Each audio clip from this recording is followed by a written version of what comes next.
knows how to show love to our everyday heroes. So if you're a first responder, you are in for some perks. Lots of hotels and casino offer big discounts to any first responders who can show valid work or volunteer ID. So treat yourself to a discounted stay. You deserve it. See you in Las Vegas. Let's get lucky. The Warriors' future was uncertain. Are they going to break it up? Steve Kerr coming back. They get Jimmy Butler, and they surge all the way through, and now they're through the first round. The Warriors have guys, because of how special their star three trio is, they can make the guys around them better, and they can elevate the way that they play. And we saw that. Steph Curry, 3 points in the first half, steps up in the second half, 19 points in the second half to carry them home. Newswire.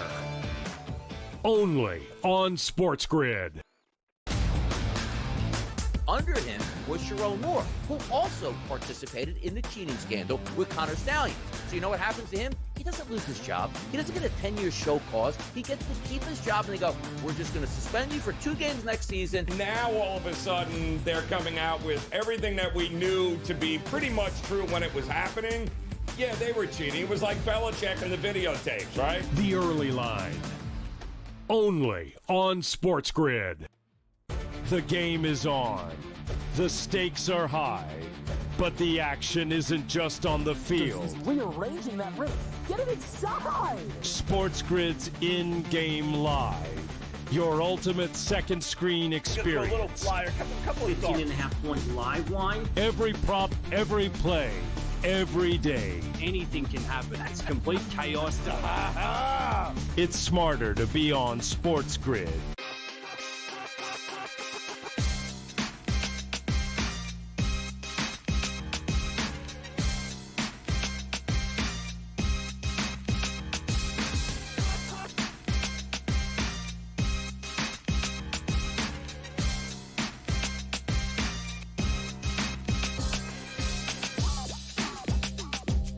Game Time Decisions live with you right here on SportsGrid on a Thursday night. Appreciate everybody tuning in here as we have plenty to get to. Kevin Walsh with you again on this Thursday night for Game Time Decisions. We've got a huge one in the NBA tonight where the Denver Nuggets look to force a Game 7 on their home floor, booked as an underdog, with a big question now looming around the Denver Nuggets as Jamal Murray is questionable for this game with an illness. It would be stunning for Jamal Murray to miss this basketball game, but presently is still labeled questionable. Other things we will get into tonight, the NHL postseason. Tom Vecchio is going to help us break that down. We do have a couple of Major League Baseball games that have not been played just yet, and we will have Brady Cannon stop by and update us on round number 1 at the PGA Championship, where the top of that leaderboard is very unpredictable, not the names that you were necessarily expecting. So I'm excited to see what Brady has to say about that. I do want to mention something right off of the top here, though. I hinted, alluded, talked about something for the people, the Game Time Decisions crowd, the fans, that we were working on getting you a little bit more. So the thing you know, the first ever episode of the Kevin Walsh Show did come out yesterday. That is a brand new podcast right here on SportsGrid. It's exactly in the name. It is me doing my thing. Went on episode 1 about an hour plus. The Giannis list, every possible landing spot I think you could see for Giannis Antetokounmpo, a full reaction to the NBA lottery, how the Cavs were eliminated, my title pick, and what I think their offseason should look like. Anticipate the next episode sometime tomorrow. Want to continue to pump that out for you. It is, again, the topics that you want to take all the time in the world to discuss. When you have a podcast like that, you have all the time in the world. The Kevin Walsh Show, episode 1 is out already. The other thing, though, that we have going for you guys is Game Time Discussions. This year is led by our production team. You see them consistently when we give out the best bets, the moonshots, the Dinger Tuesdays, Sam Yarnell, Chris Kofsky, AJ Freeze, and I'm joining the crew on a weekly basis. The first episode will be recorded next week. That should be out Monday or Tuesday, I would think, at the latest for everybody. 2 new podcasts here, kind of birthed through this show, and wanted to make up for a little bit of lost time. We started a little bit later, so we give you a lot more. The Kevin Walsh Show is out now. A new episode should be out for you tomorrow. And then we have game time discussions led by our team. I'm in the mix with them, and that will be beginning next week. So make sure you find those podcasts, you rate, review, subscribe, and get in the mix with us. Now let's get in the mix with a phenomenal game here between Denver and OKC. And here's the deal with this game. My expectations are the same as they have been for the other 5 games in this series. And I have been correct once. And it is that Oklahoma City is going to win this game by double digits. Game 1, they lose outright. Game 2, they win by 43. I'm like, all right, that's more like it. That's what this series is going to be. Not 40 every game, but double digits every game. They lose the next game in overtime. A disastrous performance in the 4th from Shai Gilgeous-Alexander. They come back in comeback fashion in game number 5. They win by 5. And I'm like, man, but getting back on their home floor, this thing is going to be a smash job. They needed another comeback. They win it by 7, but they do not cover the number. They have not covered a number outside of game number 2 in this series. Yet they do still hold a series lead. I think they finish it off tonight. That is not, despite the spread, I think the belief of many is Denver will be forcing the 7th game. They are the public side. There's still more money on Denver than OKC in this spot. I think a lot of people are betting Denver. I am sure plenty are grabbing Denver at the 9-1 number to win this series, maybe even dabbling in some 16-1 to win the West. If you do like Denver to win the series, that 16-1 West number has to be calling your name, as the Nuggets would be booked as favorites over the Minnesota Timberwolves with home court advantage. That's not what I expect. After the game 1 loss, I bet Oklahoma City minus a game and a half on the series spread, meaning in 6 or less, at even money. I have OKC even money tonight. I love that. I fully believe they'll get the job done. I think Shai Gilgeous-Alexander will get the job done. Minus 130, minus 120 for 30-plus points is a play for me. SGA in this series, 33 game number 1. Solid. They didn't close it, but he was good. 10 boards, 8 dimes, really nice. Game 2, brilliant. 34 points on 11 of 13 from the floor. 85%. Chipped in another 8-assist game. He was great. Then the Game 3 performance was so bad. It was so bad that I now could not wait to see how he would respond. And he responded with a really, really good 4th quarter. He was only able to get to 25 points, but he responded. And it was a similar situation in game number 5. He gets himself to 31 points. He had a really strong 4th quarter again. And SGA closed the way he needs to close. SGA tonight needs to start a little bit better. All of a sudden, SGA isn't even playing the full 12 minutes in the opening quarter. It's why I think you're going to find that 7.5 points prop in the opening quarter tempting, but yet not one I'm going to play. I think he can get through it, but if SGA starts hot, 12, 13 points, amazing. I'm on the right track towards my 30-plus, but he's closing these games in a major, major way. I expect major minutes here. I don't think OKC's interested in a Game 7 whatsoever. Why would they be? You're going to see full big-time minutes from their best guys. That includes Shai Gilgeous-Alexander, who I think comes out ready from the word go and goes for 30-plus for the 4th time in this series. Not my best bet in this game, though. My best bet in this game is on Nikola Jokic. Over the 22.5 rebounds plus assists.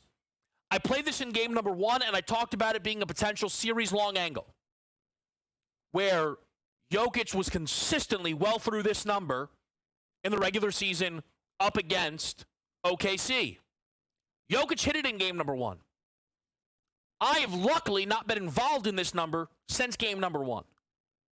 He has not hit that number since the opener because of the assist numbers. He's averaging 5 assists per game in this one, has yet to have a 7-assist game. This is the longest stretch all season by a lot for Jokic to not have at least 7 assists in a game. These 5 consecutive games in this series, 7 now when you go back to game 5 of the series against the Clippers, that's the most we've seen him have without a double-digit assist game. So I expect the assists to ramp up, but why would I leave the rebounds out when he's been rebounding as well as he has been? Over the 22.5, the triple-double is in line here for Joker tonight. I don't think he has enough to steal the game, but you know he's going to be out there for 44, 45 minutes with the season on the line. We'll talk to Tom Vecchio about it next. It's Game Time Decisions.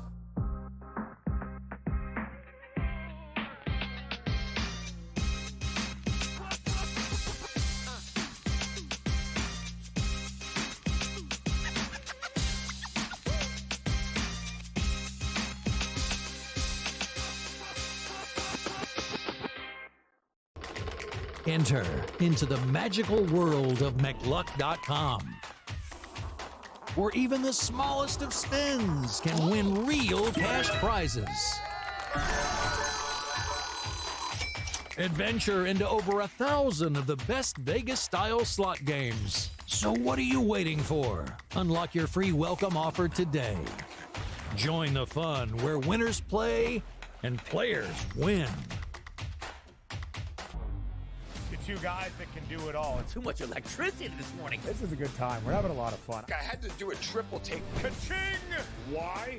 Because of parity. I didn't mean to offend. Yeah, it's not going to happen. Load management is a dirty word. Let him rip. You know what? Circumstances provide the results. What? How do you do this once? Oh, Donnie, you got such a good show there. A network that is booming. The Early Line, only on SportsGrid.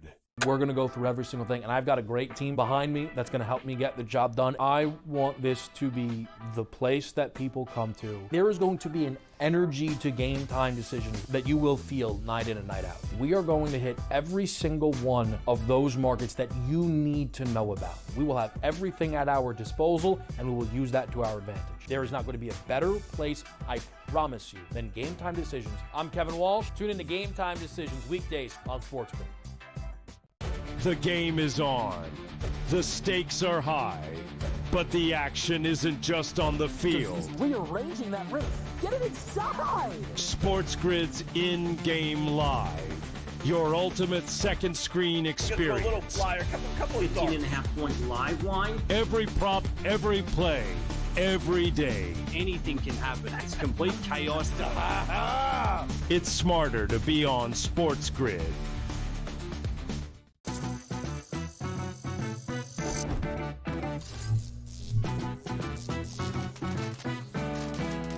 Did you know sportsbooks tend to draw up tighter bet lines for events that get even more bettors, like championship games or major matchups? My tip? Try betting on less popular sports. You might have a better shot at beating those odds. Now, go get lucky. See you in Las Vegas. Let's get lucky.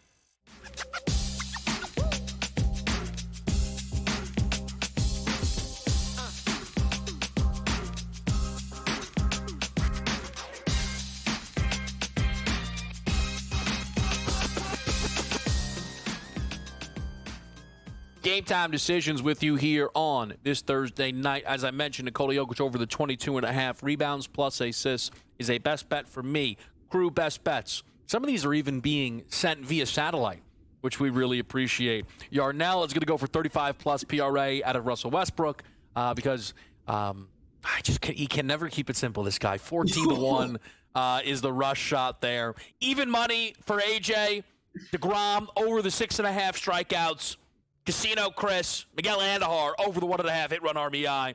A little bit love late night with their game going up against the Dodgers. So that's where the best bets are from the crew. Let's see where the best bets are from Tom Vecchio tonight. Tom, always great to have you with us here on Game Time decisions. How are we feeling here on a Thursday night? Baseball board's mostly settled up, some postseason hockey, and a big game in the NBA.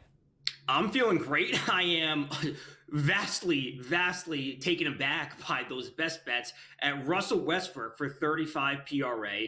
I assume Chris is still on vacation, and those are the ones that are being sent by satellite.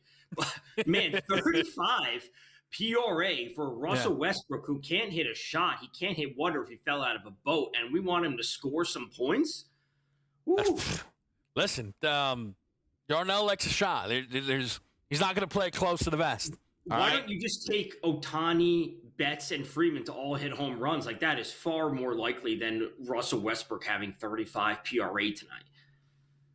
That is, I would argue. I mean, that parlay is at 46-1. So the books don't agree with you, Tom. And in fact, looks like you got to get involved with the Ohtani Freeman bets special. Let's talk some hockey though here, because we've got two tonight on the ice, including a potential elimination game here. Carolina on the road, a favorite against the Caps. Carolina's looked much better in this series, Tom. Do you think it continues here and they send home Washington on their home ice? Yeah, they do. Absolutely do. As you said, they have been by far the better team from top to bottom, start to finish, whatever you want to call it. The shot differential is vastly in their favor. I'm on the under for this game overall, just under 5.5. We've seen this be essentially a dead under series the entire time. Outside the most recent game, that was 5-2. One of the games is going to be high scoring. It has just been under the entire time. I will say I do like Dylan Strome on the Capitals for 2+ shots. I'm staying at -115 earlier. Listen, Ovechkin, Tom Wilson, all these guys can't be taking most of the shots. Strome actually leads the team in points in the postseason. So listen, elimination game, you're on home ice, your preferred line change. He's on the top line. Just give me 2 shots. Fair enough. Now, I'm curious, Tom, when you're watching Carolina, when you're watching them in this series and the level of dominance that they've displayed, it's not being appreciated in the futures market the way it was in week or after the opening round. Again, the fluidity in the Stanley Cup market is pretty incredible. They have right now, of the teams projected to advance, obviously Edmonton already has, the longest odds, right? It's Toronto and Winnipeg and Washington all behind them, but those teams are all trailing in their series. Do you agree with Carolina being fourth, even if it's close, but fourth of those 4 teams that are all projected to advance? Yeah, so when it comes down to it, it's like, all right, we have Carolina, a team that has been good in the playoffs over the past few years, but they've never gotten over the hump, right? And they would be, in theory, matched up against Florida. Like, in reality, they'll match up against Florida. And there's just a natural level of respect that Florida is going to garner after winning a Stanley Cup and then going to it the prior year. So Florida being ahead of them, I understand. Then we view Dallas as a team that's finally put the pieces together and are looking absolutely dominant. And then there's a bit of a star tax with McDavid and the Oilers, where the books are never going to hang a big number on him. Essentially, that's what it's not just about the Oilers. They're never just going to put a big number up there for McDavid. So I understand why the odds are where they are. I think that this is the best version of Carolina, the best that they've looked, and I do think it's the best chance that they have to finally beat Florida. I'm curious. Okay, so I think what you said about Edmonton, I'm sure is real, right? They can't put a crazy number on Edmonton. Right. Simultaneously, this team is 8-9 in their last, or 8-1, in their last 9 games after dropping the first 2 to LA. But usually the idea around the Oilers is, every game goes over. They just hope they got, they have 6 before you have 7 kind of situation. They just held Vegas scoreless over 2 full games plus 7 minutes of overtime. I understand not being in on Edmonton entering the postseason. Are you starting to buy into what you're seeing from this team with the conference finals on deck? Yeah, I have to a little bit. I was on Edmonton last night on the money line, so they just looked better compared to Vegas the entire time. It's the same thing with Carolina. The Kings had their chance and they didn't go for the throat, essentially. They couldn't close it out. Edmonton is a team where it's like a snowball going down a mountain, right? Where sometimes it takes a little bit of time to get going, but once they get essential critical mass and that velocity, you can't slow them down. And they have the pieces on offense. They absolutely are putting it together on defense.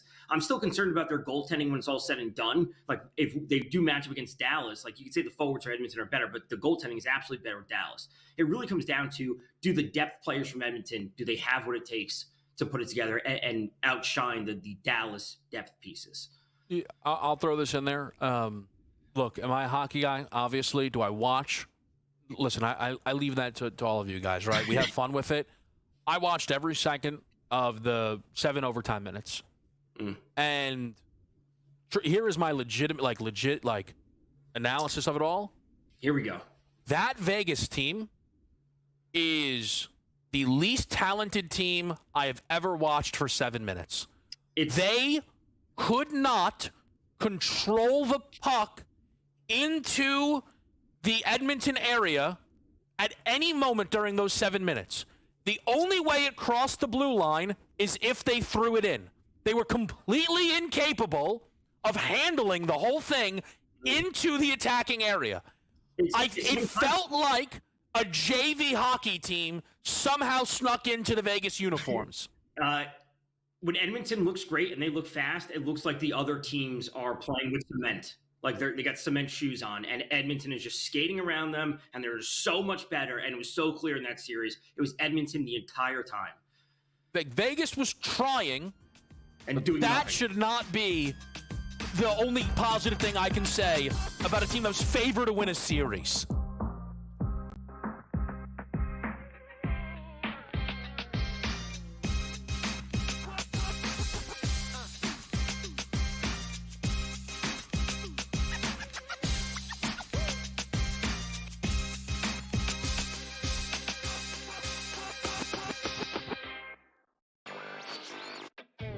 Still underdogs at home, on the road, and all of these games. It's time for people to start understanding it's a legitimate team that has a chance not only to win the series against Cleveland, but also maybe even go all the way to the NBA Finals. I think a lot of the focus has been on why the Cavs have not played particularly well.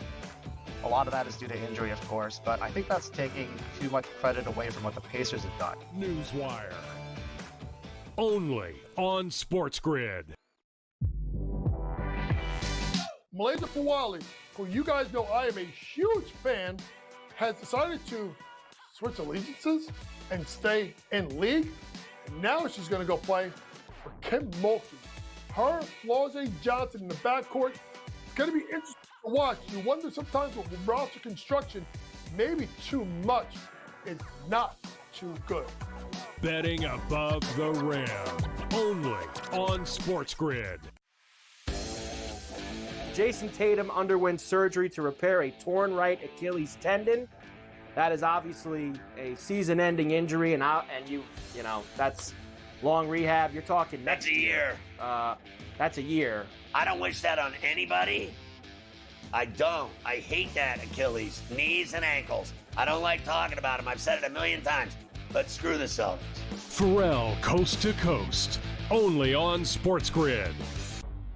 The two guys that can do it all. Too much electricity this morning. This is a good time. We're having a lot of fun. I had to do a triple take. Ka-ching! Why?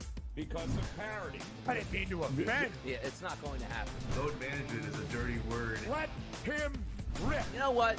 Circumstances provide the results. What? How do you do this once? Oh, Donnie, you got such a good show there. A network that is booming. The Early Line. Only on SportsGrid.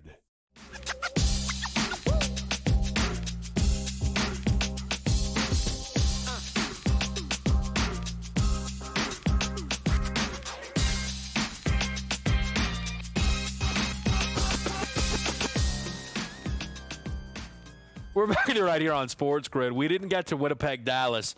The Jets are favored at home. If I'm not mistaken, and I don't think I am, the idea is Hellebuck save us. So far, it's not working. Tom, what are your thoughts? Even if you're not in the mix, maybe you didn't find any value on the board, but what are your thoughts on Game 5 between Winnipeg and Dallas? I mean, technically, I'm in the mix. I have futures on both teams, so I'm highly conflicted on this. Winnipeg at 20-1, which I've had since November. Dallas at 7.5-1, which I've had right before the trade deadline. I think Dallas wins. They've just been so much better. The plan to say, like, oh, Hellbuck just like, oh, do your thing, and we'll be average in front of you. If you actually look at the underlying metrics, a lot of people have been talking about it. Winnipeg was really average in 5v5 situations. Their power play was unbelievable. And then you look at Hellbuck, and he was awesome. He was literally the best goalie on the planet in the regular season. And then when they're playing at 5v5 for the majority of the playoffs, because there's fewer penalties, they're actually getting exposed because their power play can't shine and their power play can't convert at an abnormally high rate. So they're not scoring, and now Hellbuck is coming back down to the median, and all of it's compounding at the worst possible time. Yeah, it's kind of wild though. Just again, like the jump in of people being like, this whole Mikko Rantanen thing.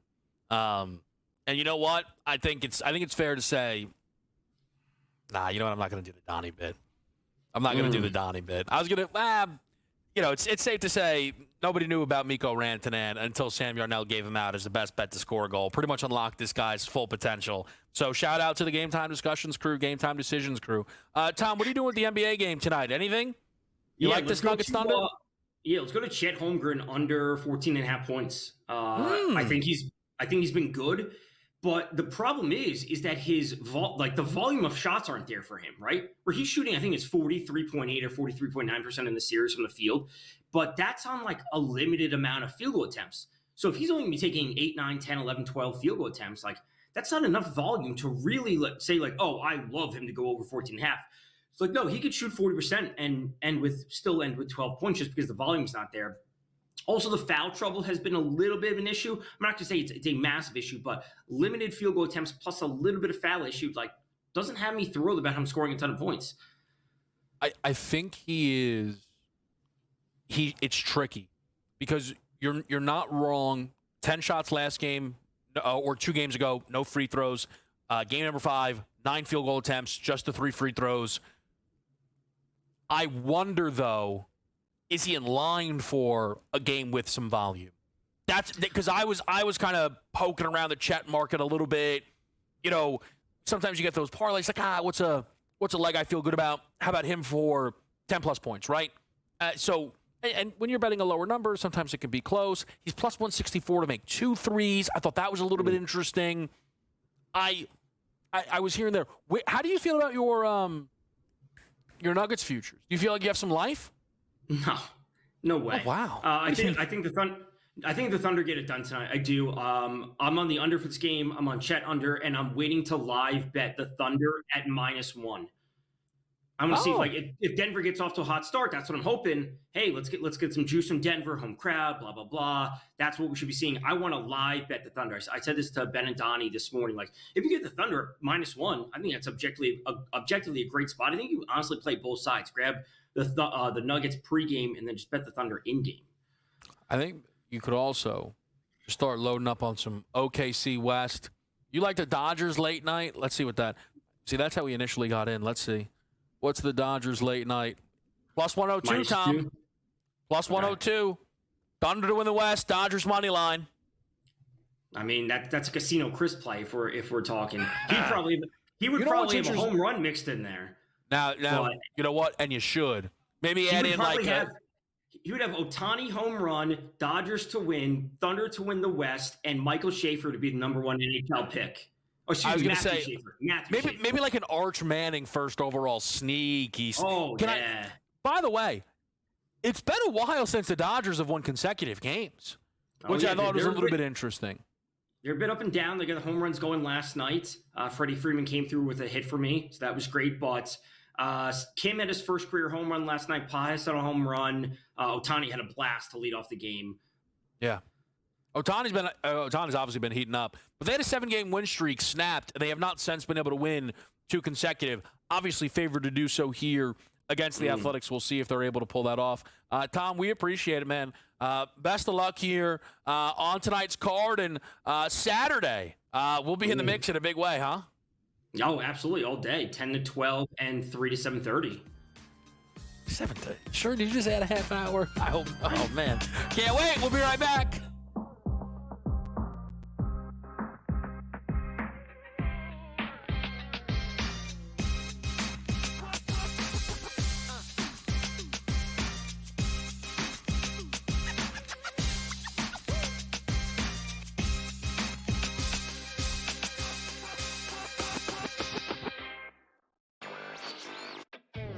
still underdogs at home, on the road, and all of these games. It's time for people to start understanding it's a legitimate team that has a chance not only to win the series against Cleveland, but also maybe even go all the way to the NBA Finals. I think a lot of the focus has been on why the Cavs have not played particularly well. A lot of that is due to injury, of course, but I think that's taking too much credit away from what the Pacers have done. Newswire. Only on SportsGrid. Malaysia Fawali, who you guys know I am a huge fan, has decided to switch allegiances and stay in league. And now she's going to go play for Kim Mulkey. Her, Flau'jae Johnson in the backcourt.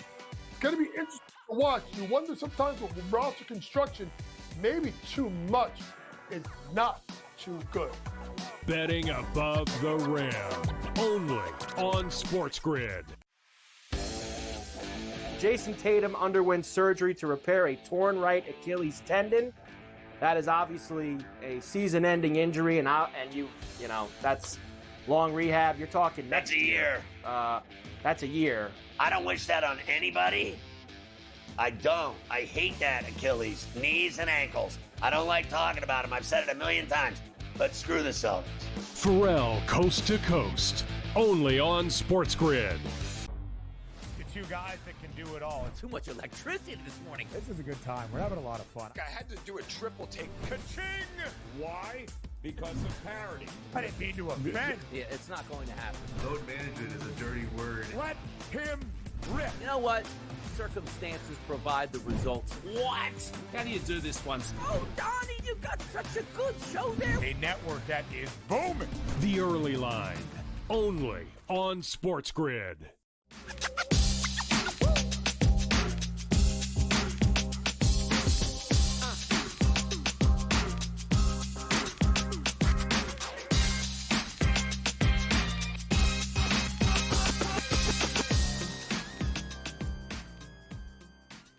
Back at the right here on SportsGrid, Kevin Walsh, and it is a Thursday night.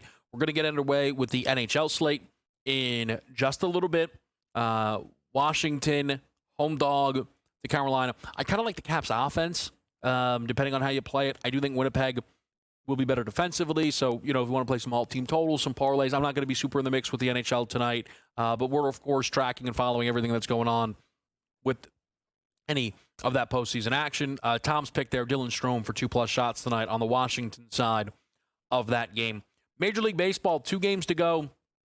Really good pitching matchup for 2 teams playing some good baseball right now in the American League West. That's Texas and Houston. Hunter Brown goes for the Stros against Jacob deGrom for the Texas Rangers. DeGrom is an under-the-radar story right now. I think that's totally fine. I think it's almost one of those things people probably want to keep at arm's length.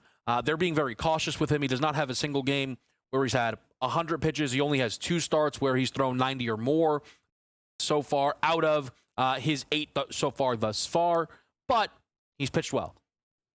You know, 2.72 ERA right now, but he's not had as good of a season, in fact, as Hunter Brown. Tough game to get involved with. If that's 6.5, and is this now across the card 6.5? Yeah, at 6.5, I'd be interested. Minus 122. It's just so low. Still talent in both of these lineups, but look, 2 great pitchers, and both are in totally fine spots. AJ on the best bet board does go for DeGrom over 6.5 Ks, which was at even money. So if you want to get involved there, Chris is on Miguel Andujar over the 1.5 hit run RBI in the late night game between the Dodgers and the A's. It feels like a spot where the Dodgers should hit. It's just a matter of how do you try and play it, right? Bido so far this season, not very good as a righty. He's been worse, though, against the right-handed side of the dish. So, look, not that Ohtani can't light him up or anything, right?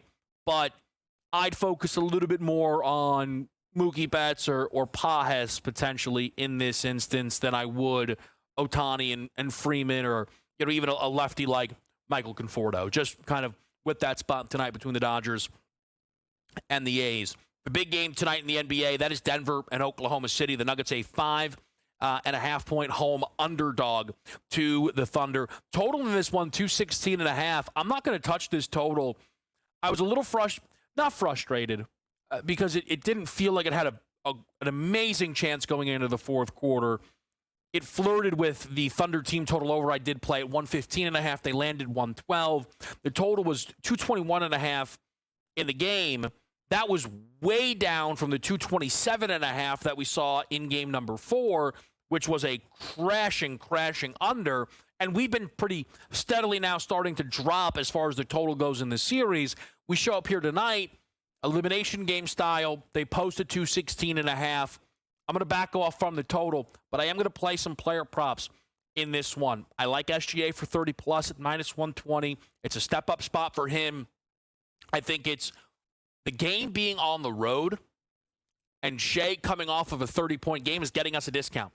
I feel like we've more often seen the 31.5s, 32.5 still in this series despite struggles. I don't think I'm buying high because this is a good number. I'm going to back SGA. But my favorite bet in this game, you saw it on our best bet graphic, it is Jokic over the 22.5 rebounds plus assists. And for Nikola Jokic, this has been a very odd series to some degree. The current bookend games of games 1 and game 5, I mean, it's as good as it gets. 42, 22, and 6 on 52% shooting.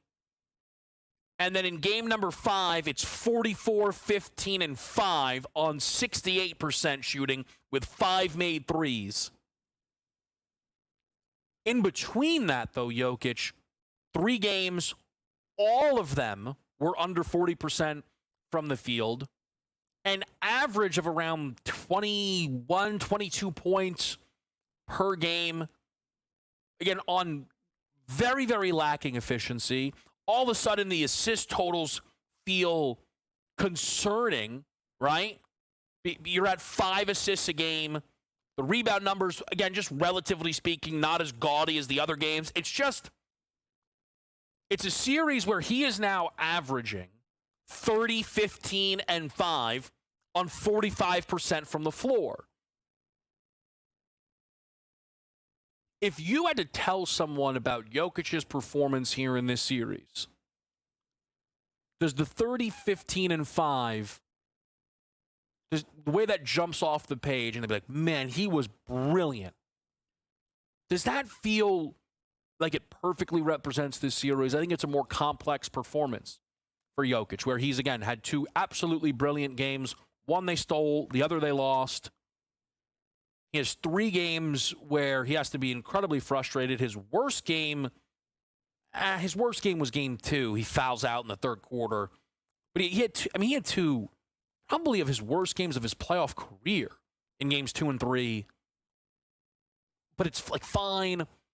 I think when we look back on the story of this series through the lens of Nikola Jokic, tonight is going to go a very long way.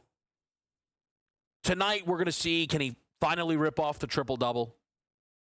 I lean yes. I'll throw some percentages at people, some real numbers around. So Jokic in the regular season averaged 16.5 potential assists per game with 10.5 actual, or 10.2 actual assists. In round number 1, 18.1 potential assists for 10.1 actual assists. In this round, it's a lower potential assist number of 14.8. But the 5.2 actual assists, when you put that into a percentage of what they are converting, so they were converting 62% of the time in the regular season on possible Jokic assists, 56% of the time against the Clippers. They are converting on potential Nikola Jokic assists in this round here against OKC 35% of the time. So if Jokic was getting a normal, if you blend the regular season and round 1 numbers, if he was getting a normal conversion rate, this should be closer to 9 assists a night, at least 8 in this series. It's well below that. Me feeling as if this could be a breakout assist game for Joker, paired with how dominant his regular season rebounding has been, is why I love his rebounds plus assists. With this being a spot where their season is on the line, I am fascinated to see what we get from Nikola Jokic. In the regular season, they beat this team twice. He had 23, 20, and 16 in the first victory, and he had 35, 18, and 8 in the second victory. He had 42, 22, and 6 in the victory in game number 1, and then the very bizarre 20, 16, and 6 on 0 of 10 from 3 shooting in game number 3. If they are going to win this game tonight, if I'm going to be wrong again about the Thunder winning by 1 billion, it is going to be through Jokic being otherworldly brilliant. I think there is a chance that he is that level of brilliant while they still lose this basketball game.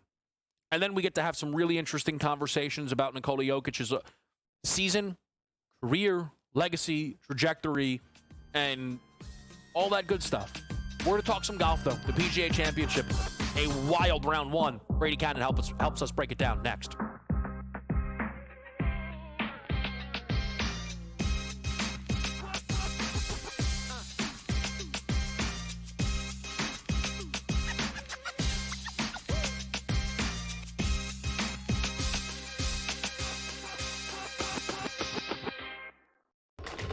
Enter into the magical world of McLuck.com, where even the smallest of spins can win real cash prizes.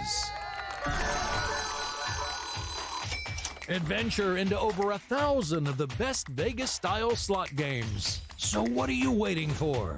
Unlock your free welcome offer today. Join the fun where winners play and players win.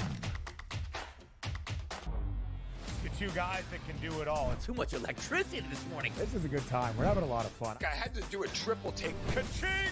Why? Because of parity. I didn't mean to offend. Yeah, it's not going to happen. Load management is a dirty word. Let him rip. You know what? Circumstances provide the results. What? How do you do this one? Oh, Donnie, you got such a good show there. A network that is booming. The Early Line, only on SportsGrid. We're going to go through every single thing, and I've got a great team behind me that's going to help me get the job done. I want this to be the place that people come to. There is going to be an energy to game time decisions that you will feel night in and night out. We are going to hit every single one of those markets that you need to know about. We will have everything at our disposal, and we will use that to our advantage. There is not going to be a better place, I promise you, than Game Time Decisions. I'm Kevin Walsh. Tune in to Game Time Decisions weekdays on SportsGrid. The game is on. The stakes are high. But the action isn't just on the field. Rearranging that roof. Get it inside! SportsGrid's in-game live. Your ultimate second screen experience. A little flyer, couple 18.5 point live line. Every prop, every play, every day. Anything can happen. It's complete chaos. It's smarter to be on SportsGrid.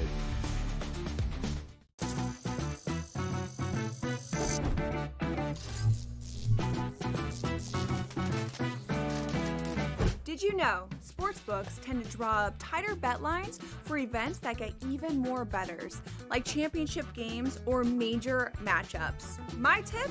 Try betting on less popular sports. You might have a better shot at beating those odds. Now, go get lucky. See you in Las Vegas. Let's get lucky.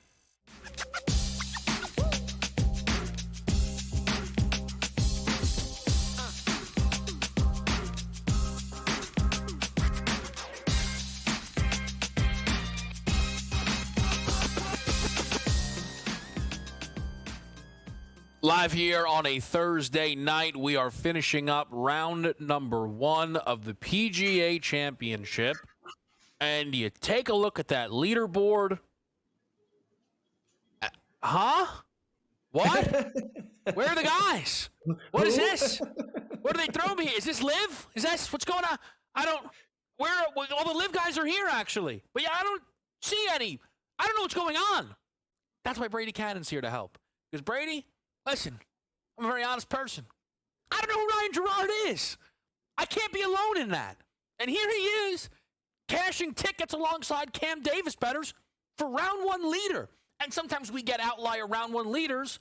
Here's where we are right now. T3 or better. Ryan Gerard, Cam Davis, Luke Donald, Ryan Fox, Alex Smalley, Stephen Yeager, Aaron Rye, Rafael Campos, Jonathan Vegas, Alex Noren, Jake. What is happening? What is this list, Brady? I thought the Myrtle Beach Classic was last week. Yes. I mean, no, this is absolutely anonymous leaderboard here.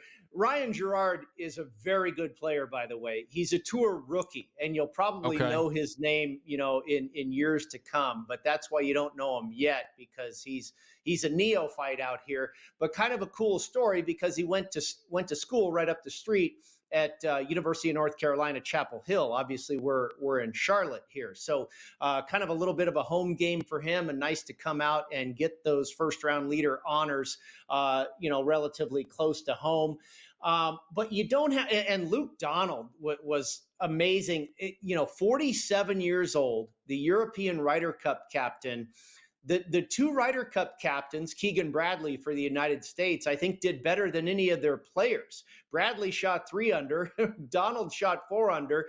Maybe they'll become playing captains here in September when we get to Bethpage Black. Aaron Rye, you know that name, but you don't have to go too far. Tyrrell Hatton and Victor Hovland. I was on Tyrrell Hatton pre-tournament. I know a lot of people were on Victor Hovland. Hovland has been in this position before. The last 2 PGA championships in a row, mind you, they're only 2 shots off the lead, those 2 guys. And then Mr. Scheffler sitting there at 2 under par, and I believe he is still the favorite. Yes, he is the favorite to win this golf tournament, Kevin. Lower odds than he went off as prior to this tournament teeing off earlier today. He's now at plus 330. He went off at about plus 450, somewhere in that neighborhood. And after shooting a 2 under par 69, he's actually gone down a little bit, even though he is in currently 20th place and 3 shots off the lead. To some degree, I look at the outright board, and it almost looks as if it's like we actually didn't play the round. We sent Rory home, and that's how you describe what you're looking at here from the guys that are 25. It's Scotty at plus 330 on FanDuel. Brady, Scotty at plus 330. DeChambeau is at 11. Tyrrell Hatton's the big mover, up to 16. Rahm is at 18. Ludwig's 22. Aaron Rye, same number. Morikawa, same number. Victor Hovland's at 25 to 1. And then Rory sitting there at 30. You got 33s on Bobby Mack and Ryan Gerard. I think that's like 11 guys right now. It's so interesting, right? And I know that you usually will let's get to the weekend. But I don't remember. You go back much, you follow this all a lot more than I do. I don't remember a board looking like this after a round of golf, where it feels as if just not much has really happened. Yeah, I would agree with you. I mean, it's somewhat similar to what we've seen, but I think it's more so less similar. We're used to some no names populating the leaderboard, okay? And what's most recent in our mind was the Masters, where there are very few nobodies. Remember, this field has 156 players in it. The Masters only had about, 88 or something like that. And most of those are, big time names or former champions that we're also familiar with. We don't have Ryan Gerard and Alex Smalley and that type of thing at the Masters. So, there's more room for randomness, but I think we've gotten more than we're used to here. We're used to at least a few names on that top 10, that top 15 that we recognize. Here, you have to go almost 20 deep before you start to see some big names. But I'll tell you what, the cream is going to rise to the top, I believe. Luke Donald at 47 years old, I don't think is going to be hanging around. I don't think Ryan Gerard, like I said, it's a very good player, but I don't, a lot of these names I believe are going to drop off. The other thing is, I think today was probably the easiest day to make a score. We had all that rain early in the week, 4 or 5 inches of rain leading up, and it got hot out there. It got steamy. It was humid. The ball was really flying off the club today. all of that is going to shrink and shrink and shrink. The golf course will become drier and drier. They have the sub-air systems under the greens where they can suck out the moisture. The greens will become firmer and firmer. You already saw today a lot of these long iron shots into these greens, which you have primarily shots of 175 to better than 200 yards in. A lot of them are hitting those greens and bouncing off the back, and I think that's going to be more commonplace as we go forward here, because that moisture is going to continue to get sucked out of this golf course, and it's going to become more and more difficult to score. It's a really good point, too, just to, kind of remind people how much bigger this field is. Rory right now at 3 over sits T99. All right, I mean, this is a really, really big field, which potentially then adds just a little bit more variance into this. The question then, becomes for those who want to jump in, or maybe, okay, let me circle this guy. How far down can you go? Because you've got Rory McIlroy right now, 8 shots off the lead, yet still basically with top 10 odds to win this tournament. So, that right there just sounds like, okay, maybe I'm not getting the best number. Who right now is showing a good number? Who should you circle? We'll ask Brady on the other side of this because we can't go over a major event without the help of Brady Cannon. So that's exactly what we're going to do. The PGA Championship here, a very, very noteworthy opening day of golf. We'll also update you on anything that happens in this Caps-Carolina Hurricanes game. Some NHL postseason action underway. We'll be right back here. It's Game Time Decisions.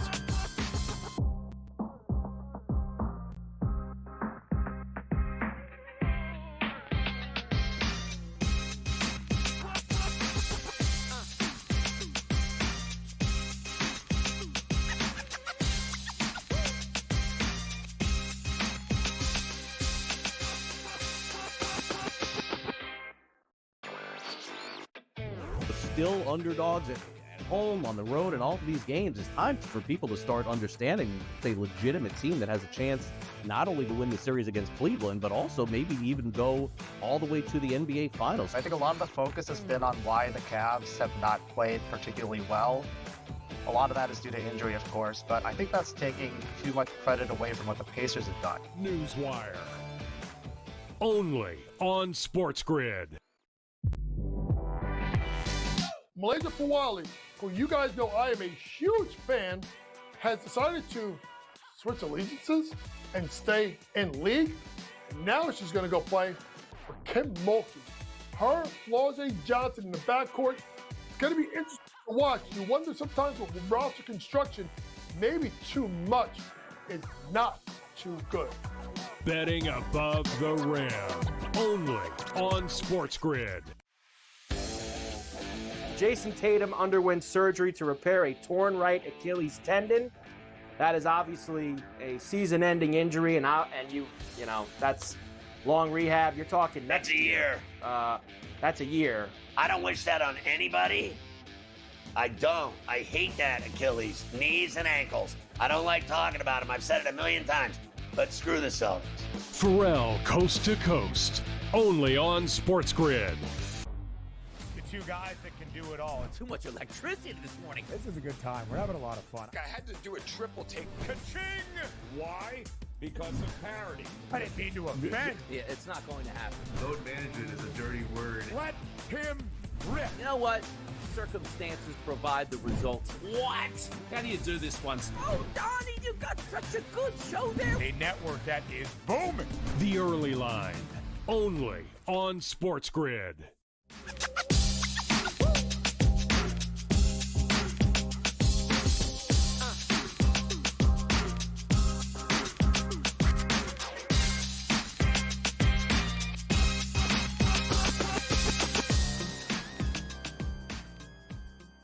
Back at the right here on SportsGrid, we're talking the PGA Championship with the help of Brady Cannon. Brady, I want to just throw it to you right now. When you look at this outright market, what are the names that are standing out to you right now as we finish up this opening round? I've got, let's make it 4 names. I was about to say 3 names, but I've got 4 names. And Tyrrell Hatton and Victor Hovland, both at 3 under, definitely catch my attention. I mentioned Hatton as a guy that I am on pre-tournament, got him at 60-1. You mentioned his odds have really crashed. I think he's now 16. Victor Hovland was a guy I almost went to pre-tournament. I did not, but I know a lot of people that I respect that did land on Hovland. So, and he again has been right there in the, if not final pairing, next to the last pairing, I believe, in the last 2 PGA championships. So this is kind of a major that is really up his alley. At least he's shown that early in his career, and off to another great start here today at Quail Hollow. He's a guy I'd like to keep an eye on. Ludwig Oberg, I think, you know, he is a guy I am on pre-tournament, and I hope the good play continues for him. I have always thought that he was absolutely built. His style of play is built for this golf course. You could argue that the guy has so much talent, he can win anywhere. But I think his greatest strengths are his ability to hit the ball long and straight. And I think that's where you absolutely need to start at Quail Hollow. The reason I bet on Oberg, and a lot of the guys that I bet on this week share this same characteristic, is total driving it long and straight. And I think that's of the utmost importance here at Quail Hollow and also at Torrey Pines. A lot of the guys I bet this week have also had a lot of success at Torrey Pines, which I think is very similar to Quail Hollow, where they play the Farmers Insurance Open in January, where they played the Genesis Invitational earlier this year because of the fires near Riviera Country Club, which Oberg won at Torrey Pines, where they played the U.S. Open in 2021 when John Rahm won. So I think there's a lot of connective tissue between Quail Hollow and Torrey Pines. And Oberg, you know, he showed at Torrey, he won there.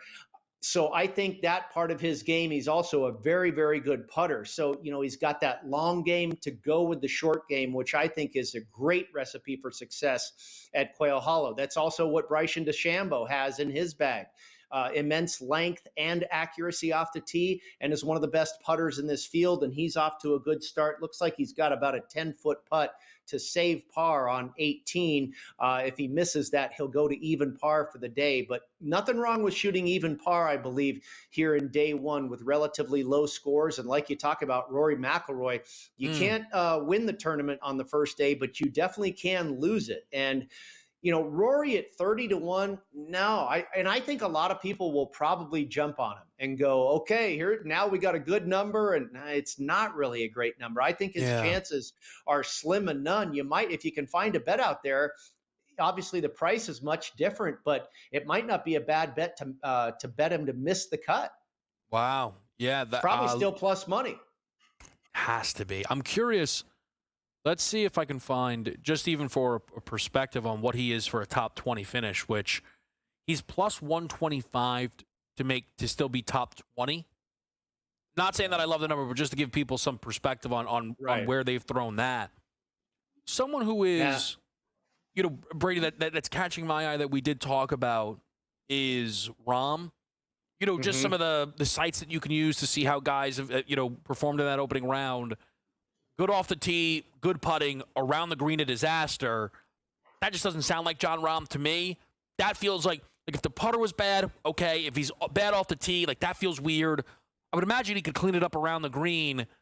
Again, the problem is, I don't know if there is a single number that I look at right now and go, all right, I think I got a good one. I just, and it's such an odd round, and I know that's why you also say, hey, listen, don't be scared to let this thing get to halftime. Right. And that's probably what I'll be doing, at least as it pertains to the outright market. I totally agree. And even with the Rory, now you might be able to take advantage of a miss the cut number or something like that with Rory. Yeah. I'd probably rather bet the no on Rory than the yes, if you know what I mean. But yeah, other than that, I would probably wait until we've got another round under our belts because yeah, it's just too early. Randomness happens. Ryan Gerard leads the PGA Championship, you know, so let's get another repetition done here and see things start to manifest and develop a little bit more like we expect them to and go from there. All right, we're going to continue to keep our eyes on it, of course, and Brady will be on throughout SportsGrid, helping everybody here with the PGA Championship. Brady, we appreciate it. As always, we'll talk soon. More Game Time decisions after this quick break.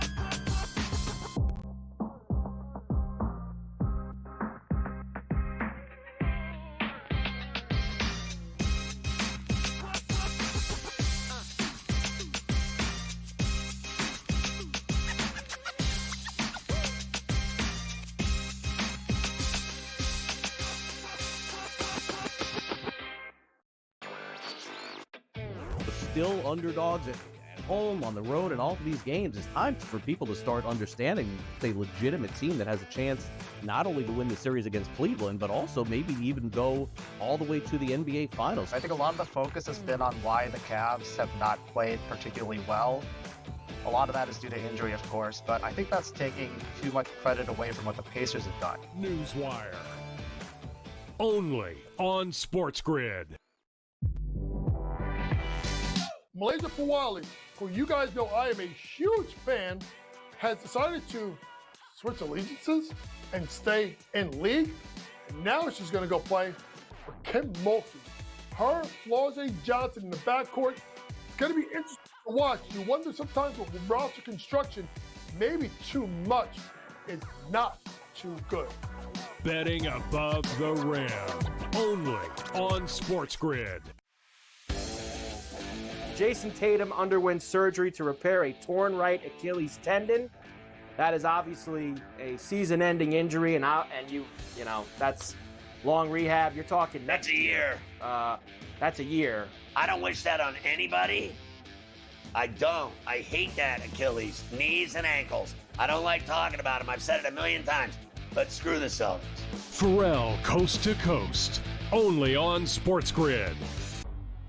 Two guys that can do it all. Too much electricity this morning. This is a good time. We're having a lot of fun. I had to do a triple take. Ka-ching! Why?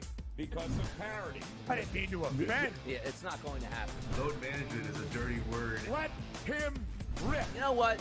Circumstances provide the results. What? How do you do this one? Oh, Donnie, you got such a good show there. A network that is booming. The Early Line. Only on SportsGrid.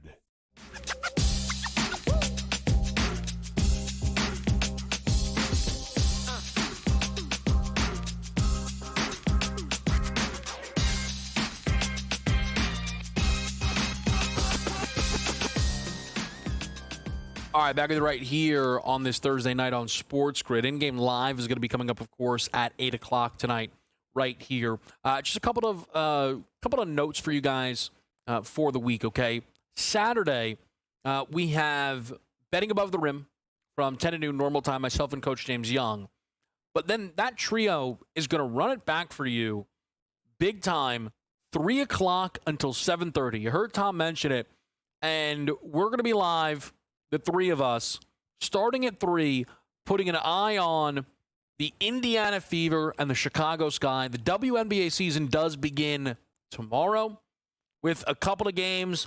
They are taking over some prime slots, though, on Saturday with Liberty Aces at 1 o'clock and then Fever Sky at 3 o'clock. But that is not all that you have. We're going to be focused on that, undoubtedly. But within that window, maybe some playoff hockey. Maybe. Not a guarantee. Probably even unlikely, but it's on the board. Major League Baseball, you'll have a ton of baseball throughout that window. You'll have the Preakness on. You'll have the PGA Championship going on. So you have a lot to follow along. Again, an eye on Caitlin Clark, sophomore seasons getting underway.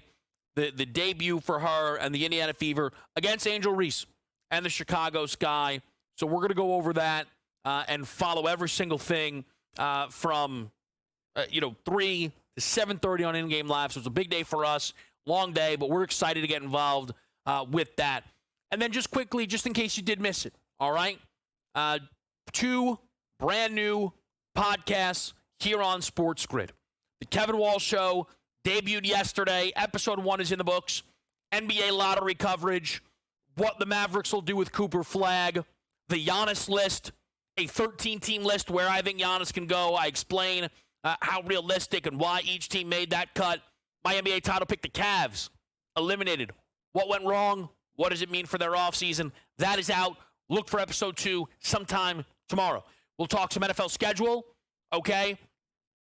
We got a whole bunch of stuff there. Week 1 lines are out. And we'll talk a little WNBA as well, depending on how things go tonight with the Nuggets and the Thunder. Maybe we'll get in the mix a little bit there. And then starting next week, Game Time Discussions, a podcast of our crew. Behind the scenes, leading the charge, Sam Yarnell, Chris Kofsky, AJ Freeze. Those are our producers. You see them on our best bet graphics. You see them on our home run graphics, our moonshot graphics. That trio leading the charge. I'm joining them. I'm in the mix. I'm not leading the dance. I'm just on the floor. All right? Game time discussions, weekly podcast with the GTD crew. We're going to be out there for you. I talked about this kind of when, we were making the schedule change. We're going to more than make up for some lost time, and that's exactly what we're doing. The Kevin Walsh Show is underway. Game time discussions will begin next week. We look forward to you getting involved with both of those shows. Now, NHL update quickly. I believe Washington just grabbed it back. Carolina got the scoring started, but the Caps have evened it up here at 1 apiece there. So first period over, backers are on the board, and that now live total sits at 6.5 in that game. Again, the baseball board, 8 o'clock is where that begins, and then we get into Thunder Nuggets just a little bit later. I should mention we did see Minnesota advance through to the conference finals, beating the Golden State Warriors after dropping the first game. They win the next 4. Really not that surprising. The second that Steph went down with that hamstring injury, it meant the series was over. And there were degrees to where people were like, oh, well, if they grab a game here, first of all, that series being done in 5, you can now kind of pretend that Steph was going to be ready to go for a 6th game, a 7th. I don't think it was happening. I don't think Steph was coming back at any point during this series against Minnesota. I think Steph would have been questionable if they advanced in going into game number 1 of the Western Conference Finals. That's what I think the reality was for Steph Curry.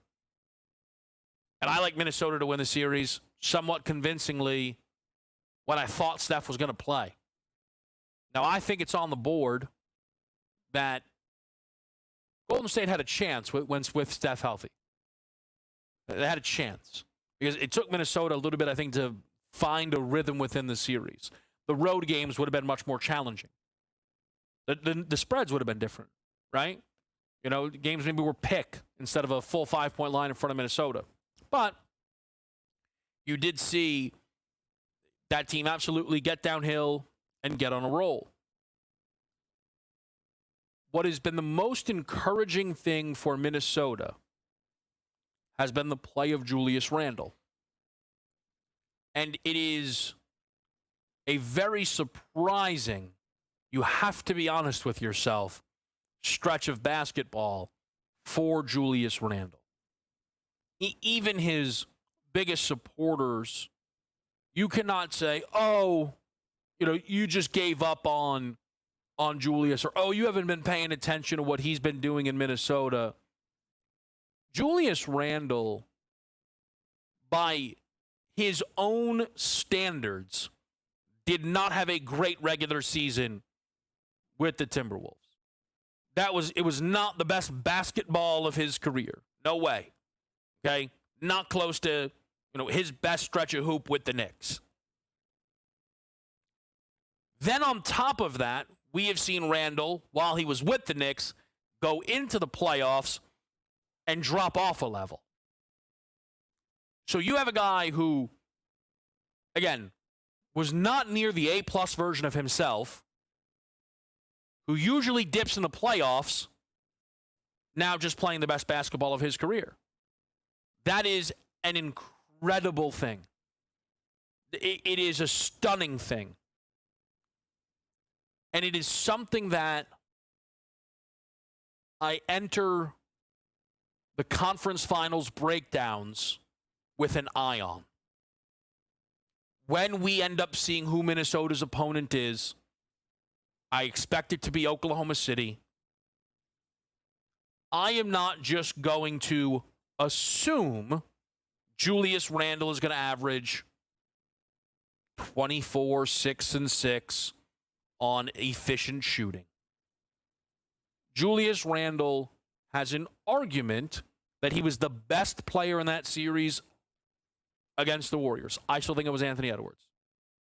He has an argument, okay, the defensive side of the basketball, and it just impacts it more, the three-point shooting.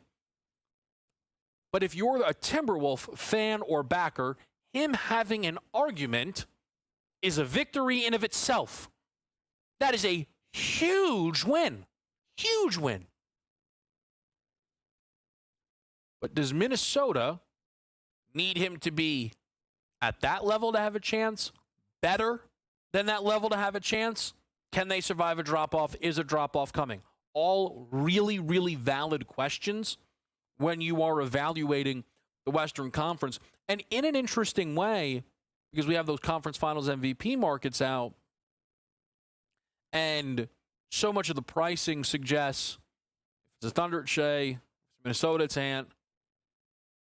I do, and again, when we finally get the matchup, it'll be, worth breaking down a little bit more. I wonder if there is any actual value in betting the non-top dogs. Sometimes we've got Consig on deck, so he can speak to this. People go, Chet, 49-1, that's value. Why is it value? Well, it's 49-1. How's that not value? That's not how that works. It's not that simple. We got to have, you have to tell me I think it should be 30. Okay. Now we're working somewhere, right? He's 200-1. Well, maybe it should be 300-1. At the Consig book, he might be 400-1. We'll talk to Dave next right here. It's Game Time.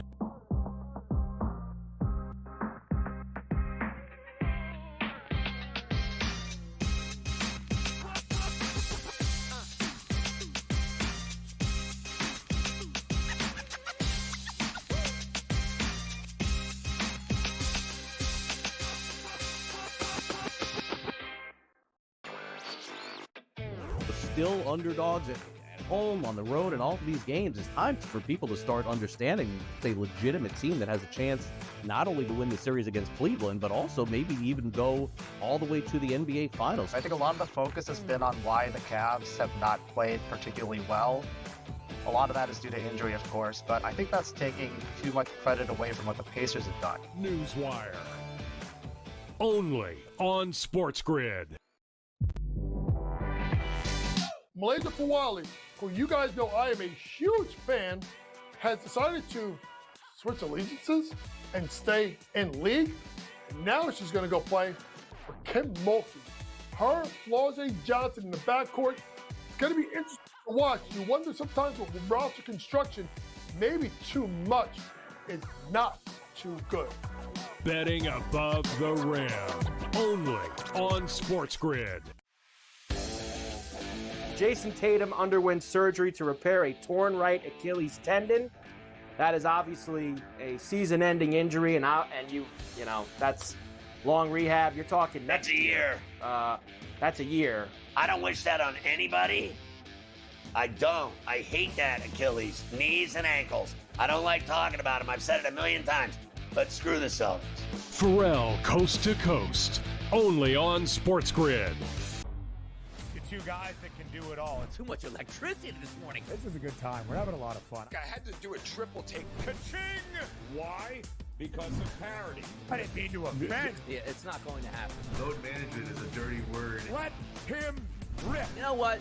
Circumstances provide the results. What? How do you do this one? Oh, Donnie, you got such a good show there. A network that is booming. The Early Line. Only on SportsGrid.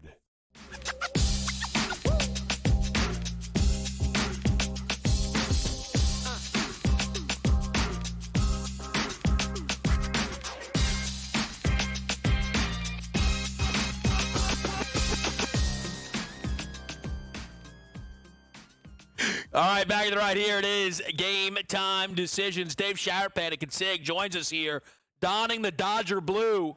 Yes, sir. Consig, I wore a Dodger hat actually into work today. I Look, like the Dodger blue, it's a really nice hat. It was purchased pre them beating the Yanks in the World Series. Okay. That whole thing was like kind of a blur. I don't know if I've worn it, though, since they've beaten the Yanks, but they got the job done for the people yesterday. They were a clear and obvious parlay dance partner. If you liked something, put it with the Dodgers. You love it. and they got the job done late night, so I broke out the Dodger hat today. Why are you wearing the Dodger stuff? Well, because of that as well as tonight. Against Beto tonight. Same story? It's the same story. It's the same story. I think you can safely use the run line. I don't know. 0-4. Yeah, I know. Listen, it was 3-3 late. It was 3-3 late. They got 5 in the 8th, so they covered the run line for the people and the game over for the people. And listen, the Dodgers are the West Coast people. They love them. I mean, and they are in the bottom of every parlay. I don't know if you're going to use them tonight. You put them with I don't know what to put them with the basketball. I couldn't wait to get on with you and see what you were thinking as far as the hoops, because I personally think OKC is going to win the game. I just don't know if I'm ready to lay the number pregame before. When it's sitting here like this, there's a little steam. Well, there was. It's gone. It was 5.5 in a couple places. It's painted 5 now across town. Huge move to the under, too. Yeah. It just clicked back up to 217, but overall, for me, and it's funny, they're all like in the account, I guess. Dodgers from a game like a couple of weeks ago, Thunder to win the West. You can take the Dodgers to win tonight and the Thunder to win the West and get even money. So, but I'm not there on the Dodgers tonight. Like last night to me was a perfect recipe. Awful loss. Yamamoto going, are you going to drop 2 straight to the A's? I didn't think so. They haven't won 2 straight in a little bit now. So I'd rather play them over like an alt team total maybe. Like what can we do with Dodgers? Let's see. The Dodgers team total? Yesterday I told Wetzel that we needed the over. And I said, if you don't like that, attack them with the team total over. But, I mean, Osvaldo Beto, winless in his last 4 starts, 0-2 with a 6.86 ERA. He's allowed 8 home runs. It's weird. He's pitched at least 5 innings in all 8 of those starts, but he's never completed 6. So Dodgers' first 5 may be on the table tonight if you don't want to stay up late and or sweat later in the game. I think the Dodgers have the lead after 5. Well, it's funny, though, but that was the thing, right? There are some people who probably got clipped on that first 5-run line because I don't think that came in yesterday in that game. So, but that, again, we were 4 batters into the game when the Dodgers were up 1-0. 3 up, 3 down, Ohtani hit a home run, and then next thing you know, it's 3-2 A's, and you're like, you can't be serious. But, again, they ended up winning the game 9-3. Dave, you mentioned the basketball, and it's fascinating, of course, is, tonight's game is, I do want to ask you a little bit about a game that may never happen. Oh, boy. He knows. What's the number Game 7 in Boston? If it's Knicks Celtics, because Game 5 was 5. I don't think Boston's laying 5 in a Game 7. I don't. I think it's less. I would say it's at least 5. Really? I would say it's at least 5. Depending how this goes. I mean, there's the score right there. So if the Celtics somehow, and it's overtime and they barely win, will use the same number, maybe a tick less. If the Celtics control the game and win tomorrow night in Madison Square Garden, it will be at least 5. And I think the first move might be we need to see where they're going to take the Knicks at.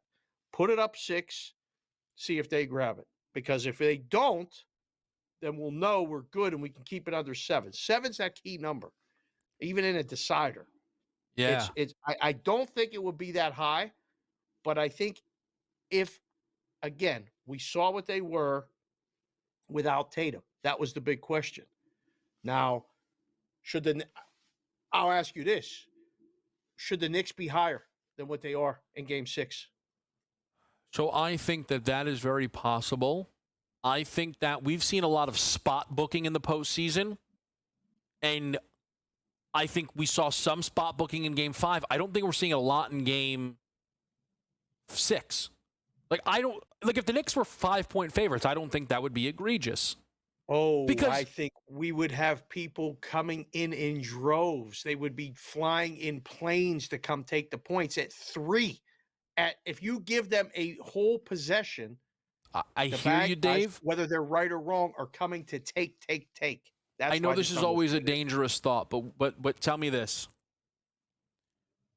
The people who like Boston plus 3, 2.5, 5 expect the Celtics to win the game, right? 100%. That's kind of my thing. Is in the inverse of it, I think the people who expect the Knicks to win, it's just we've got too much now for a team that doesn't have their best player. So right, maybe I'm egging on the Celtic money a little bit. I guess you talk about getting in trouble in the room, right? And the world where I'd get in trouble is not if Boston wins the game. I'd get in trouble if Boston loses by 4, right? They'd be like, "Hey, right. you owe us big time because you were." And I don't know. That's really, really not my vision for Game 6. I'll say this as well, and I don't know. And then we're gonna we'll do some questions and we'll let everybody get ready for Game 11 on Thursday. While the location is of course important, if the Celtics win the next game, everyone's gonna obviously they're winning Game 7. You are now picking Boston to win 3 consecutive games against the Knicks without their best player. No one is going to frame it that way. Everyone's going to frame it. Boston's at home. Ask Miami a couple of years ago what they did in Boston. We'll be right back here. Game Time Decisions.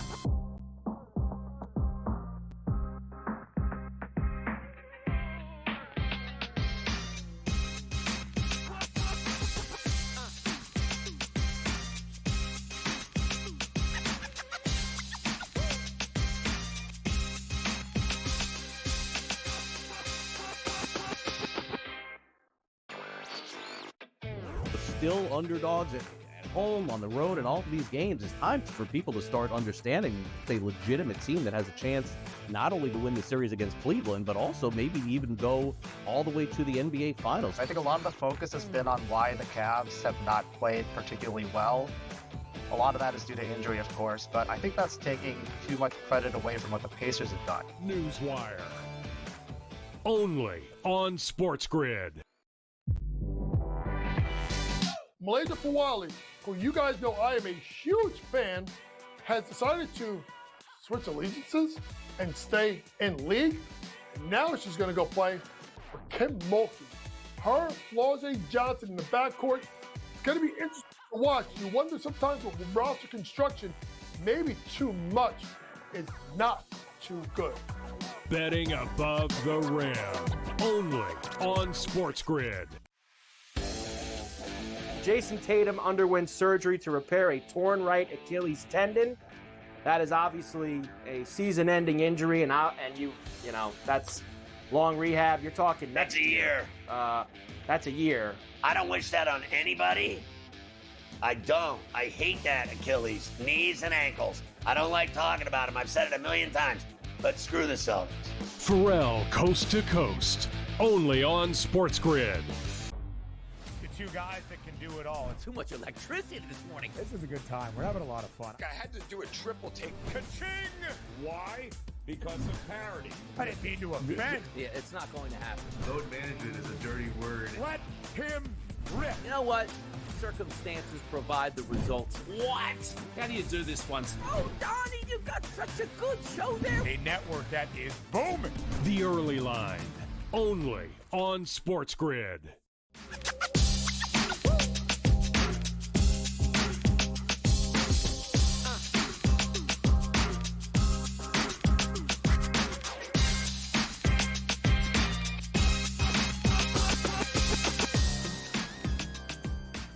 All right, we're closing it out here on a Thursday night. The Consig is with us. Dave, questions? Talk to me. What are we thinking here? What's on the mind? Tomorrow night, New York City is the center of the universe. All right, No doubt. not just because the Knicks are playing Game 6 at home, but Soto makes his return to Yankee Stadium. We have the Subway Series. New York Mets, New York Yankees playing each other. My question to you, Kevin, with all the interleague series and the different things that Major League Baseball is doing this weekend, they're calling it rivalry weekend. So like the Pirates are playing the Phillies, The Rangers are playing the Astros. The Angels are playing the Dodgers. Teams with the natural rivalries are playing each other. Does that still have something for you, a native New Yorker, a house full of Yankee fans? Does that mean anything anymore? So, to be clear, family of 5, 2 brothers, mom, dad, myself. Mom, dad, me, Yanks. Brothers, Mets. Oh. And I will tell you this. Soto going to the Mets, for a lot of Yankees fans, ramped up the rivalry, hate. Honestly, you can see it.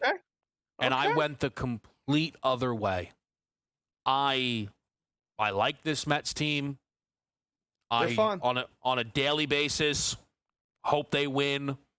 I am not a Met fan. I'm a Yankee fan. When they play one another, I'll root for the Yankees. I will not be happy if the Mets win whatsoever. But I have also had an odd relationship, it feels at times, with the Yankees for years. I went to a Yankees game. It was, I believe, Robinson Cano's first game back. He hit 2 home runs in the game, and I gave him a standing ovation on home run number 1 and home run number 2. Because then I was saying that the New York Yankees telling everybody, hey, we're going to save money. Not what I grew up on. 9-year-old me was promised, we're the evil empire, and we buy everything. So, you know what? When Robbie Cano's going out there being excellent for the Mariners, and the Yanks can't figure out second base outside of the 2 DJ LeMahieu seasons, guess what? I'm not going to be kind about it. And I couldn't be happier to talk Robinson Cano on an episode of any show I'm on, quite frankly. That was great for me. Use of that, absolutely. That felt good. The Yankees are minus 140 or 145-ish tomorrow. Rodon against McGill, who's been magic for the Mets. Well, the whole Mets rotation doesn't make sense, and I think we can all agree. Right. Just about none of them look good, and apparently all of them are amazing. So good for them. Good for them. We'll see. Quickly, Dave. Winnipeg, Dallas. What do you expect? Dallas is closing it out. Okay. I think so. I think it's done, and I think Dallas is a legit threat to win the Stanley Cup. And again, you wouldn't have said that 2 weeks ago, but they are playing great. It's Hellebuck's night. If he keeps them to 1 goal or pitches the shutout, Winnipeg wins. If he allows 2 or more goals tonight, I don't think that's going to be enough. I think Dallas is going to win. I like the game under. Okay. But it's a decider, so I understand the steam over. But Dallas and under, and I hope Washington can extend this series tonight. It's tied 1-1. Me and Wetz will be watching it live. Yeah, listen, in-game live, don't miss it. I'll say my, outside the club take, but, keeping an eye on what's going on and who's moving. Stars, Oilers, can't set it high enough. Man! 6.5 minus 135. They hit us again. What's going on here? They won't leave us alone. You know what? Move it a flat 7. Oh, they just played a 9.5. I don't know what's going on here. Some kid just walked in. He said, give me 3+ points. Rantanen, McDavid, Draisaitl. He said you could book him the whole series. What's his name? I don't know. Not me, because I'm going to forget. Quite frankly, but it sounds good. Consig, always good to talk to you, man. Folks, before we get out of here, BATR, Saturday morning, 10 to 12. Then we're right back at it in-game live, 3 to 7:30. WNBA season begins. Kevin Walsh Show, it's underway. Another episode's coming within the next 24 hours, so get in the mix. Game time discussions begins next week. Crew, myself, we're making it all happen for you. Best bet, Nikola Jokic, over 22.5 rebounds plus assists. I think the Thunder win. I've expected the Thunder to win every single one of these games by about 1,000 points. They did it once. I don't know if they'll do it again. But if they do, it also means Shai Gilgeous-Alexander hits our 30-plus points bet, which is at minus 120.